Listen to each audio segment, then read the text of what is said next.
कपड़े धोने वाली बहू। शादी के पहले से ही विभा को कपड़े धोने का बड़ा शौक था। कभी नल के नीचे तो कभी तालाब के पास। अरे मेरी नीली वाली लुंगी नहीं दिख रही है। विभा की अम्मा कहाँ रखी है लुंगी? अरे वो तो विभा ने परसों ही धोकर रखी थी आपकी अलमारी में, देखो वहीं होगी। वो ना मैंने आज धो दी, मुझे लगा कि गंदी हो गई होगी। अरे कैसे गंदी हो गई थी, उसे तो मैंने पहना भी नहीं। हे भगवान, इस लड़की के कपड़े धोने की आदत से परेशान हो गया हूँ मैं। जितना तो घर में राशन नहीं आता उससे कहीं ज्यादा डिटर्जेंट पाउडर का खर्चा है।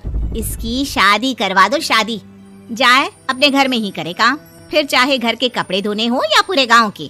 हाँ ठीक बोल रही हूँ, देखता हूँ मैं कोई लड़का। वो दिन भी आ जाता है जब विभा को देखने लड़के वाले आ जाते हैं। लड़की मुझे अच्छी लगी। होने वाली सास कहती है, बेटी अगर कुछ पूछना है तो पूछ लो। वैसे तो हमारी लड़की बहुत ही शर्मीली है, जो बोल दो वो मान लेती है, इसे क्या पूछना होगा। अरे कैसी बात कर रही हो माँ, मुझे इन लोगों के घर रहना है, सवाल तो कई है। हाँ हाँ बेटा पूछ लो ना, क्या पूछना है। आप लोगों के घर कपड़े कौन धोता है? सास का मुंह बन जाता है। देखो अगर तुम ये कहना चाहती हो कि तुम्हें कपड़े धोने नहीं आते तो सुन लो, कपड़े मैं ही धोती हूँ, लेकिन तुम्हारे आ जाने के बाद मैं रुमाल तक नहीं धोऊंगी। अरे चुप रहना भगवान, बहू बेचारी घर आई नहीं, उसे डराना शुरू कर दिया।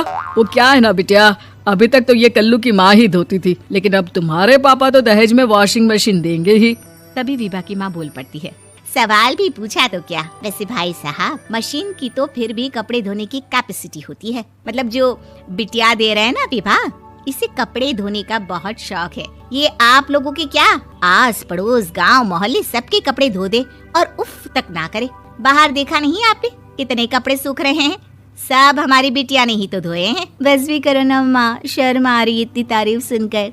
और तो और एक दाग निकाल कर दिखाओ तो मान जाओ। हाँ अच्छा माफ करना बेटा, मैंने गलत समझा, हमें तो रिश्ता बहुत पसंद है। और ऐसे जुड़ जाता है रिश्ता कपड़े धोने का शौक रखने वाली विभा का। उसकी शादी हो जाती है कोयला फैक्ट्री में काम करने वाले कल्लू के साथ। शादी के बाद अचानक विभा चिल्लाती हुई सास के पास आती है। सासू माँ, अरे सासू माँ कहाँ है आप? ये तो धोखा है, धोखा दिया आप लोगों ने मुझे। इसे ससुर के चक्कर के बारे में पता चल गया। अरे तो उसमें तुझे क्यों धोखा मिला है? अरे नल में पानी नहीं आता, कपड़े कैसे कब धुलेंगे? अच्छा तू पानी नहीं आ रहा उसकी बात कर रही है। तो आपने क्या सोचा? कुछ नहीं। अच्छा तेरी माँ ने कहा था कि कपड़े धोने का शौक है तुझे, याद आया मुझे।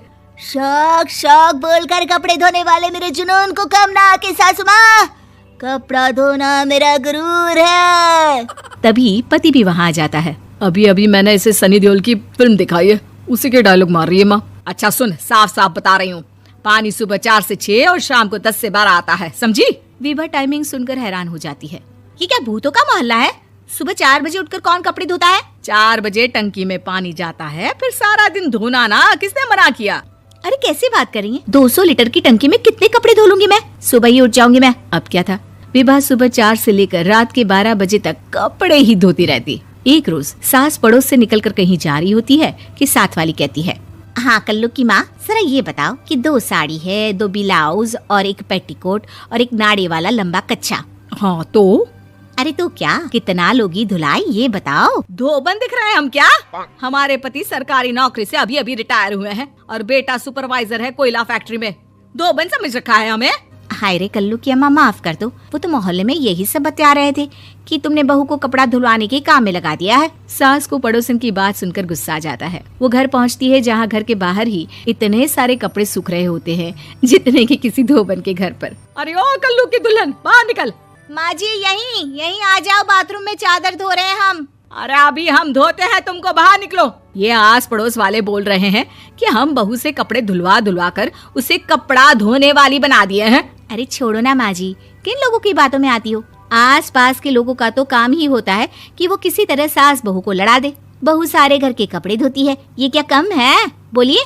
सास को भी लग जाता है कि वो बहू का ये सनकीपन नहीं छुड़वा सकती, इससे अच्छा है कि खुद ही चुप हो जाए। एक रोज सास और बहू मंदिर जाते हैं, जहाँ सास की साड़ी वहाँ खड़ी भीख मांगने वाली से मिलती है। माँ जी क्या बात है, आपकी साड़ी उस भिखारन से कितनी मिल रही है ना? हाँ देखो तो दोनों की साड़ी मिल रही है। क्या बात है कल्लू की अम्मा, तुम खुद को तो अफसर की बीवी बताती हो और ऐसी सिंपल सी प्लेन साड़ी पहनकर घूमती हो। सिंपल और प्लेन नहीं है ये साड़ी। तो क्या सोने के धागे से फूल बने हैं, कुछ भी सासू माँ, कुछ भी। हाँ, बने थे इस साड़ी में सोने के धागे से फूल। मेरे पति लेकर आए थे मद्रास से स्पेशली मेरे लिए 10,000 की। ताहे भाई साहब इस भिखारन के लिए भी सेम टू सेम साड़ी लेकर आए होंगे 10,000 की। सास उस वक्त तो कुछ नहीं कहती, लेकिन बहू के साथ घर आती है और अलमारी से एल्बम निकाल कर लाती है। ये साड़ी देख रही है, ये वही साड़ी है जिसे मैंने अभी पहना था। इस साड़ी में ये जो चमकदार फूल दिख रहे हैं ना, ये सोने के धागों से काटे गए हैं। लेकिन तू लोकल वॉशिंग मशीन ब्रश से घिस घिस कर सारे फूलों को निकाल कर साड़ी प्लेन कर दी।